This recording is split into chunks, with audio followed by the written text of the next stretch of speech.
आज मैं हूं जहां कल कोई और था, एक वो भी दौर था और एक ये भी दौर था कि आप एक राज्यपाल अभिभाषण दे रहे हैं और आपके साथीगण उसको उठ कर उनको टोक रहे हैं। इससे बड़ी शर्मिंदगी की बात इस सदन में देखने को नहीं मिलेगी। बिना पैसे खर्च किए घर बैठे कमाए 1500 रुपए प्रतिदिन। बस डाउनलोड करें बैंक साथी ऐप। फ्री ट्रेनिंग लेकर कमाना शुरू करें। बैंक साथी से जुड़कर 15 लाख लोगों के सपने हुए पूरे। अब बारी है आपकी। मुझे अपने विचार प्रस्तुत करने के लिए जो आपने अवसर दिया है, मैं बहुत आपकी आभारी हूं। 40-45 सालों से जिस विधानसभा में कांग्रेस की हुकूमत थी और जिसको मुंह तोड़ जवाब देने का काम मेरी पूजनीय जनता कामा की विधानसभा ने, ब्रज मेवात क्षेत्र की आवाम ने किया है, उनको भी इस मंच से आपके माध्यम से शुक्रिया अदा करना चाहती हूँ, धन्यवाद करना चाहती हूँ। माननीय सभापति महोदय, बहुत कुछ सुन रहे हैं। हमारे पक्ष के साथीगण भी, हमारे विपक्ष के सम्मानित साथीगण भी। ये पवित्र मंदिर है लोकतंत्र का। एक एक शब्द, एक एक लफ्ज यहाँ पर चिन्हित किया जाता है, तभी हम और आप यहाँ के दिग्गज साथी जैसे स्वर्गीय भैरव सिंह शेखावत जी को याद करते हैं। आज भी उनका एक एक लफ्ज इस सदन के स्वर्णिम अक्षरों में लिखा जाएगा। मैं डॉक्टर भीमराव अंबेडकर साहब को याद करना चाहती हूँ। उनके द्वारा रचित संविधान को 75वां साल लागू हो रहा है। जब संविधान की बात आती है, माननीय सभापति महोदय, मेरे साथीगण देखते होंगे, अभी पीछे लोकसभा का चुनाव हुआ, विधानसभा का चुनाव हुआ। संविधान की कॉपी एक विपक्ष के साथीगण लेके घूमते हैं। जब भी जाते हैं, बड़े सदन में चले जाइए, देश की सबसे बड़ी पंचायत में चले जाइए या प्रदेश की सबसे बड़ी पंचायत में चले जाइए, संविधान की कॉपी को साथ रखते हैं। मेरा आपसे एक निवेदन है, किसी दिन समय निकालकर पढ़ लीजिए, उसको गहनता से देखिए, उसमें क्या लिखा है। संविधान में जितने अमेंडमेंट्स कांग्रेस सरकार ने किए हैं 75 सालों में, किसी ने उसको कुछ नहीं किया। आप लोग तो हमें गुमराह करते रहे। लोकसभा का चुनाव आया, विधानसभा का चुनाव आया कि जी ये तो आरक्षण हटा रहे हैं, संविधान बदल रहे हैं, तब्दीली कर रहे हैं। जिन्होंने देश के टुकड़े टुकड़े कर दिए, जिन्होंने देश को तकसीम कर दिया, वो भारत जोड़ो यात्रा की बात करते हैं। आपको शर्म आनी चाहिए। अभी कुछ दिनों से चर्चाएं चल रही हैं, मैं भी हम भी नए सदस्य होने के नाते बहुत गहनता से सुनते हैं। हमसे कोई गलती हो जाए, सत्ता पक्ष भी और विपक्ष भी, हमारे लफ्जों में कोई हेर फेर हो जाए, कोई गलती हो जाए तो उसकी हम माजरत चाहते हैं। आपके साथीगण जिस तरीके से प्रदेश के मुख्यमंत्री पर आरोप लगा रहे थे, मैं उसका उल्लंघन करते हुए आपको ये, माननीय सभापति जी, आपसे निवेदन करती हूं कि उनके खिलाफ सख्त कार्रवाई होनी चाहिए ताकि कोई भी ऐसा सदस्य ऐसी बात ना रख सके। ये आपका निजी सदन नहीं है, ये परंपराओं से चलता है, ये नियमों से चलता है, ये तौर तरीकों से चलता है। असूलन जिस कुर्सी पे आप बैठे हो, गरिमा पाई उपस्थिति पर बैठे हो, उसको सारा सदन सलाम करता है, पर आप अपनी शब्दों की वाणी से जिस तरीके से गुमराह करते हैं, मुझे लगता है आपको एक विधायक दल की बैठक अलग करनी चाहिए।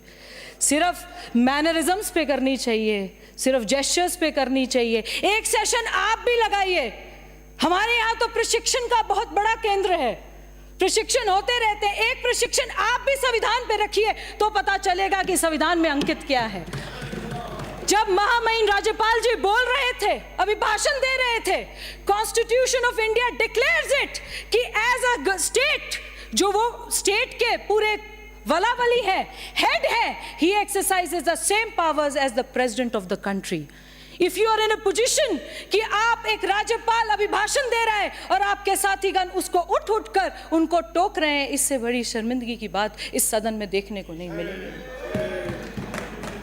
मैं सभापति महोदय आपके माध्यम से यह बताना चाहती हूं कि जो कांग्रेस सरकार का एक मैनिफेस्टो था, मेरी कम उम्र है तो कम तजुर्बा भी है, जनता का, जनता के लिए और जनता द्वारा शासन, इसका अर्थ जनता का, हम लोकतंत्र की मूल भावना को अगर लेकर चलेंगे, जनता का, जनता के लिए और जनता द्वारा शासन, जिस प्रकार से 5 साल बेमिसाल में हर विधानसभा में एक मुख्यमंत्री बिठाकर आपने बिठाया, आपने जनता को किस प्रकार से लूटा, किस प्रकार से गुमराह किया और लोकतंत्र की किस प्रकार से हत्या करी, इसका करारा जवाब हमने तो आपको दे दिया था, जनता ने आपको दिया है। अभी 90 दिन पहले एक उपचुनाव हुआ है, हमारा तो कुछ नहीं था, आप ही के था। हमने क्या ले लिया? हमने तो वही लिया कि 3-4 जगह ऐसी है जो आपके थे, वहां पे आपकी जमानत जब्त हुई, हमारा कुछ नहीं था। इस चीजों की जवाबदेही पे आपको जवाबदेही देना चाहिए। आपकी जमानतें वहां जब्त हुई जहां आपके अपने आदमी थे। समय बताएगा, समय और जनता, समय और जनता सबकी भाग्यवान है, हमारी अकेली की नहीं है। दूसरा, सभापति महोदय, संवेदनशील, पारदर्शी एवं जवाबदेही होगी। आपसे जनता जवाब मांगती रही और आपके जो नेता हैं 5 सितारा होटल में बैठकर डील करते रहे। आप यहाँ पर आरोप लगा रहे हैं, आप यहाँ पर आरोप लगा रहे हैं। पिछले 5 साल के कागज और अखबार निकाल के देखिए, बजरी माफिया, लैंड माफिया, खनन माफिया, ड्रग माफिया, सबके ताल्लुकात अंदरूनी और बाहरी रूप से आपके यहां से निकले हैं। किरोड़ी लाल जी हमारे बहुत ही प्रिय साथी हैं, सम्मानित साथी हैं। वो भारतीय जनता पार्टी के बहुत मजबूत और कद्दावर नेता आज है, कल भी थे और हमेशा रहेंगे। आप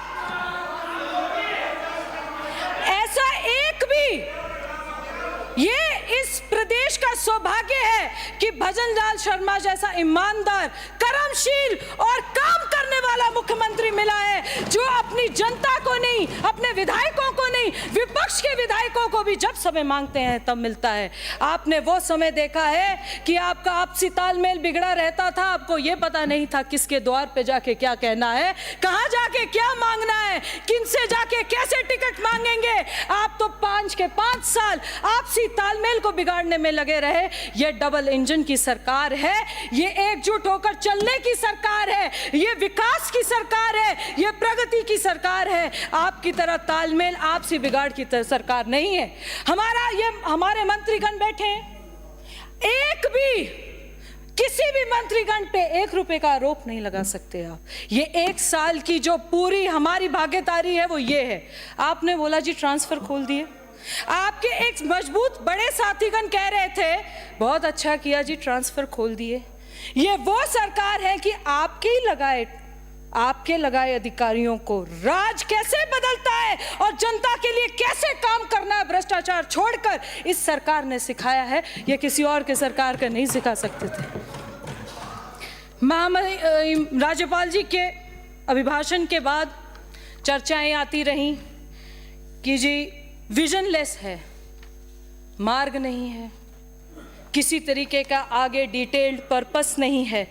1 साल का जो मार्गदर्शन होता है, हम इनसे पूछना चाहते हैं, आपके साथ 5 साल थे, आप राजस्थान को किसी भी प्रकार से कैसे भी डेवलप कर सकते थे, आपने उस पर गौर नहीं किया। और आपको जो एक न्यूट्रल स्टेट का हेड है, पहले तो हमारा राज्यपाल नहीं है, आप सभी का राज्यपाल है, 200 के 200 विधायकों का राज्यपाल है, किसी एक पार्टी का, किसी एक विधायक का राज्यपाल नहीं, आप सभी का राज्यपाल है। आप उनको इंक्लूजन में लेते, आप कुछ अपनी, जब आपके पास समय था उसको उस हिसाब से लेते, पर नहीं। राइजिंग राजस्थान का मुद्दा चल रहा है, मैं पहले मुख्यमंत्री जी को बहुत आभार प्रकट करना चाहती हूँ। ये ग्लोबल समिट तो होते ही है, हर सरकार करती है, आपने भी किए हैं, और आपने किस प्रकार की इंडस्ट्रीज, उद्योग, लघु उद्योग, स्किल डेवलपमेंट इंडस्ट्रीज, किस तरह की इंडस्ट्रीज आपने लगाई हैं, उस सभी को हमने देखा है। मैं मुख्यमंत्री जी को धन्यवाद देना चाहती हूं कि पहले साल में 365 दिन के अंदर हर जिले में और पूरे प्रदेश में राइजिंग राजस्थान का इतना सक्सेसफुल इवेंट करने के लिए मैं मुख्यमंत्री जी का बहुत बहुत धन्यवाद करना चाहती हूँ। सभापति महोदय, ना तो इनको वो कह रहे हैं ऐसे। किसी भी प्रकार की स्वास्थ्य, किसान, गरीब, कल्याण, दलित, महिला, भ्रष्टाचार, किसी से इनका कोई संबंध नहीं था। जिस तरीके की महिलाओं के साथ दरिंदगी हमने देखी है, जो कुशासन हमने देखा है, ये ई गवर्नेंस की बात करते हैं, लॉ एंड ऑर्डर की बात करते हैं, जिस प्रकार से लॉ एंड ऑर्डर की धज्जियां उड़ती हमने कांग्रेस शासन में देखी हैं, उसका एक नुमाइंदा मैं आपको बताना चाहती हूं।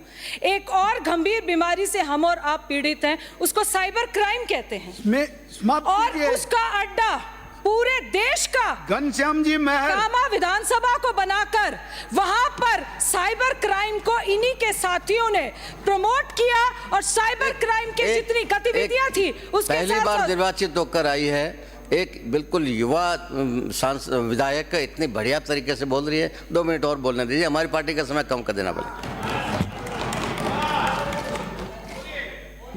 सभापति जी, हम साइबर क्राइम से पीड़ित हैं। मैं माननीय मुख्यमंत्री जी का धन्यवाद करना चाहती हूं कि उन्होंने साइबर क्राइम की जो गतिविधियां पूरे देश भर में जूझ रही थी, कामा विधानसभा और झुरेड़ा से लेकर पहाड़ी तक की, उसको 70% रोककर आम जनता को एक विश्वास दिलाया है कि ऐसा आगे नहीं होगा। साइबर क्राइम का पूरा अड्डा ये विधानसभा बन चुकी थी, उसका मैं माननीय मुख्यमंत्री जी को धन्यवाद देना चाहती हूँ। गौ हत्या और गौ कशी के जो मुकदमे दर्ज नहीं होने देती थी आपकी सरकार ये सोचती थी कि किसी प्रकार से ये जीव हत्या हो रही है, पशु हत्या हो रही है, गौ हत्या हो रही है, उसको दर्ज नहीं देने देती। उसमें 70% कटौती लाकर मुख्यमंत्री जी ने तुरंत आरोपियों को गिरफ्तार कर एक ऐसा नुमाइंदा इस प्रदेश के लिए पेश किया है जिससे सुखद और प्रगतिशील राजस्थान की हम उम्मीद कर सकते हैं। मंदिर माफिया, ब्रज क्षेत्र सबसे ज्यादा मंदिरों के लिए जाना जाता है, अपनी क्रीड़ा स्थली श्री कृष्ण जी की क्रीड़ा स्थली के लिए जाना जाता है। वहां पर आपके मंदिर माफियाओं के नगर पालिका द्वारा अवैध रूप से पट्टे देकर उनकी अवैध रूप से रजिस्ट्रियां हो रही थी। माननीय मुख्यमंत्री जी ने संज्ञान में लेकर ऐसे मंदिरों के जमीनों पर जो अतिक्रमण हो रहे थे उसको रोका है और जवाब दिया है कि जो पिछली जितनी भी रजिस्ट्रियां कांग्रेस के टाइम पे अवैध रूप से करोड़ों अरबों रुपए की हुई है उनको लाके लिया जाए और उनको निरस्त किया जाए। मैं सभापति महोदय आपके माध्यम से एक बात रखना चाहती हूं, हमारे संस्कृति में और हिंदुस्तान में हर मजहब और हर धर्म में गौ का बहुत बड़ा दर्जा माना जाता है। गौ हत्या के बहुत सारे केस ना केवल हमारी साइड है पर पूरे राजस्थान में देखे जाते हैं।